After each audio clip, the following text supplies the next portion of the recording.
Hello hi ನಮಸ್ಕಾರ. ನೀವು ನೋಡ್ತಾ ಇದ್ದೀರಾ ಮಸಾಲ ಚಾಯ್ ಕೃಷಿ. ಹೈನುಗಾರಿಕೆಯಲ್ಲಿ ಹೆಚ್ಚೆಚ್ಚು ನಾವು ತಿಳ್ಕೊತಾ ಹೋದಾಗೆ ಅದು ದೊಡ್ಡ ಸಮುದ್ರನೇ ಆ್ಯಕ್ಚುಲಿ. ಈಗ ವಿಶ್ವನಾಥ ಭಟ್ರು ನಮ್ಮ ಎದುರುಗಡೆ ಇದ್ದಾರೆ. ಅವರು ದನವನ್ನು ತುಂಬ ಪ್ರೀತಿಯಿಂದ ಸಾಕೋರು ಮತ್ತು ಊರಿನಲ್ಲಿ ತುಂಬ ಫೇಮಸ್ ಆಗಿರುವಂತಹ ಈ ಹಾಲನ್ನು ಉತ್ಪಾದನೆ ಮಾಡುವವರಲ್ಲಿ ಅವರು ಕೂಡ ಒಬ್ಬರು. ನಮಸ್ತೆ ವಿಶ್ವನಾಥ ಭಟ್ರೆ. ನಮಸ್ಕಾರ. ನಮಸ್ಕಾರ. ಈಗ ನಾನು ಕೊಟ್ಟಿಗೆ ಅಥವಾ ದನಗಳನ್ನು ಸಾಕುವಂಥ ಜಾಗಕ್ಕೆ ಹೋದಾಗ ಈ ಆಕಳು ಮತ್ತು ಎಮ್ಮೆಗಳ ಮಿಕ್ಸರ್ ಅಂದರೆ ಎರಡನ್ನು ಮಿಕ್ಸ್ ಮಾಡಿ ಸಾಕಿರ್ತಾರೆ. ಅದು ಒಂದೇ ಬರೀ ಎಮ್ಮೆ ಒಂದೇ ಇರಲ್ಲ ಅಥವಾ ಆಕಳು ಒಂದೇ ಇರಲ್ಲ, ಎರಡನ್ನು ಸಾಕುವ ಒಂದು ಕಾರಣ ಏನಿರ್ಬೋದು? ಫಸ್ಟಿಂದಾಗಿ ಎಮ್ಮೆ ಹಾಲು ಭಾಳ ಚಲೋ ಇರ್ತದೆ, ಅಂದರೆ ದಪ್ಪ ಇರ್ತದೆ. 1 ಲೀಟ್ರ್ ಆಕಳ ಹಾಲು ಅಂದರೆ 1 ಲೀಟ್ರ್ ಎಮ್ಮೆ ಹಾಲು ಹೆಚ್ಚು ಕಡಿಮೆ 3-4 ಲೀಟ್ರ್ ಆಕಳ ಹಾಲಿಗೆ ಸಮ. ಹೌದು ಹೌದು, ಅಂದ್ರೆ ಅಷ್ಟು ಎಮ್ಮೆ ಹಾಲು ಅಷ್ಟು ಚಲೋ ಇರ್ತದೆ. ಮತ್ತೆ ಎಲ್ಲರೂ ಹೇಳ್ತಾರೆ ಎಮ್ಮೆ ಹಾಲು ಅನ್ನೋದು ಆರೋಗ್ಯಕ್ಕೆ ಹಾಳೋದು ಒಂಥರ ಜಡ ಅಂತಲ್ಲ, ಹಾಗೇನಿಲ್ಲ. ಎಮ್ಮೆ ಹಾಲು ಭಾಳ ಅದರಲ್ಲೂ ಭಾಳ ಇದು ಆರೋಗ್ಯಪೂರ್ಣ ಇದು ಭಾಳ ಇರ್ತದೆ. ಅದನ್ನ ಈ ಆಕಳ ಹಾಲು ಏನಾಗ್ತದೆ ಹುಡುಗರಿಗೆಲ್ಲವ, ಹುಡುಗರಿದ್ದಲ್ಲಿ ಇವರಿಗೆಲ್ಲ ಆಕಳ ಹಾಲು ಶ್ರೇಷ್ಠ. ಮಕ್ಕಳಿಗೆ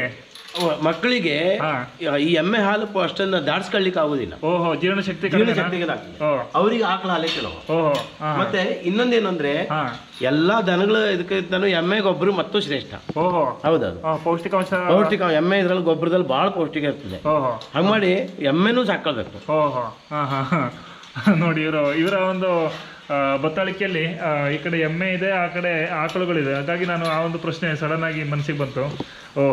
ಈಗ ಹಾಗಿದ್ರೆ ಎಮ್ಮೆ ಮತ್ತೆ ಆಕಳುಗಳ ಪ್ರೈಸ್ ನೋಡಿದಾಗ ಮಾರ್ಕೆಟಲ್ಲಿ ಯಾವ್ದ್ರದ್ದು ಪ್ರೈಸ್ ಹೆಚ್ಚಿದೆ ಮತ್ತೆ ಹೇಗೆ? ಅದು ಎಮ್ಮೆ ಪ್ರೈಸ್ ಭಾಳ ಇದೆ. ಹೌದಾ? ಹೌದೌದು, ಎಮ್ಮೆ ಪ್ರೈಸ್ ಭಾಳ ಇದೆ. ಈಗ ಸಾಧಾರಣ ಒಂದು 2 ಲೀಟ್ರ್ ಅಥವಾ 3 ಲೀಟ್ರ್ ಹಾಲು ಕೊಡುವಂಥ ಎಮ್ಮೆ ಇದೆ ಅಂದರೆ ಅದರ ರೇಟ್ ಕನಿಷ್ಠ ಅಂತ 45,000 ಮೇಲೆ, ಅದರ ಒಳಗಿಲ್ಲ. ಈಗ ಆಕಳ ರೇಟ್ ಹೇಗಿದೆ ಅಂದರೆ ಒಂದು 30-35 ಸಾವಿರಕ್ಕೆಲ್ಲ ಒಂದು 10 ಲೀಟ್ರ್ 7 ಲೀಟ್ರ್ 8 ಲೀಟ್ರ್ ಹಾಲು ಕೊಡುವಂಥ ಆಕಳ ಸಿಗ್ತದೆ. ಹೌದು, ಆದ್ರದ್ದು ಏನಂದ್ರೆ ದಾಣಿ ಹಾಕಿ ಹಾಲು ತೆಗೆಯೋದು ಆಕಳುಗಳ. ಹೌದು, 10 ಲೀಟ್ರ್.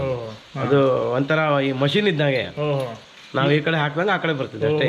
ಆಲೂಗಡ್ಡೆ ಮಷಿನ್. ಹೌದೌದು ಹೌದು ಹೌದು. ಆದ್ರದ್ದು ಏನು ಒಂದು ಸೀಮಿತ ವರ್ಷಕ್ಕಷ್ಟೇ, ಆಮೇಲೆ ಅದಕ್ಕೆ ಏನೇನೋ ರೋಗ ಶುರು ಆಗ್ತದೆ. ಮತ್ತೆ ಆ ಹಿಂಡಿ ಇದನ್ನು ಇದು ಆಗ್ಲಿಕ್ಕೆ ಮುಂದೆ ಅದೇ ಇದ್ರಲ್ಲೇ ಹೋಗ್ಲೂಬಹುದು. ಆ ಥರ ಭಾಳ ಹಿಂಡಿ ಹಾಕಿ ಇದು ಮಾಡ್ಕೊಂಡ್ರೆ, ಯಾಕೆಂದ್ರೆ ಅದರಲ್ಲಿ ಕೆಮಿಕಲ್ ಭಾಳ ಇರ್ತದೆ ಹಿಂಡಿಯಲ್ಲಿ ಅಲ್ವಾ. ಅವ್ರೇನು ಯೂರಿಯಾ ಇದನ್ನೆಲ್ಲ ಭಾಳ ಬಳಸ್ತಾರೆ. ಈಗ ಎಮ್ಮೆ ಮತ್ತು ಆಕಳುಗಳು ಎರಡು ಅಂದ್ರೆ ಈಗ ಒಂದೇ ಕೊಟ್ಟಿಗೆಲಿದ್ದಾಗ ಈಗ ಎಮ್ಮೆಗೆ ಬಂದಂತಹ ಏನು ಒಂದು ರೋಗ ಏನಿದೆ ಆಕಳುಗಳಿಗೆ ಅಥವಾ ಆಕಳುಗಳಿಗೆ ಇರುವಂಥ ರೋಗ ಎಮ್ಮೆಗೆ ಬರೋದು ಹಾಗಾಗೋ ಚಾನ್ಸಸ್ ಹೆಚ್ಚಿಗೆ ಇಲ್ಲ, ಭಾಳ ಕಡಿಮೆ. ಆ ಥರ ಏನು ನಮ್ಮ ಇದರಲ್ಲಿ ಇನ್ನೂವರೆಗೆ ಹಾಗೇನೂ ಬರಲಿಲ್ಲ. ಕೆಲವೊಂದು ಅಂದ್ರೆ ಈಗ ಈ ಕಾಲು ಒಡೆ ಬಾಯಿ ಒಡೆ ಈ ಥರದ್ದೆಲ್ಲ ನಾವೇನು ಮಾಡ್ತೇವೆ, ಮೊದಲೇ ಪ್ರಿಕಾಷನ್ ತಗೊಂಡು ಅದನ್ನ ಹಾಕ್ಬಿಡ್ತೇವೆ, ಇಂಜೆಕ್ಷನ್ ಎಲ್ಲ ಹಾಕೊಂಡು ಬಿಡ್ತೇವೆ.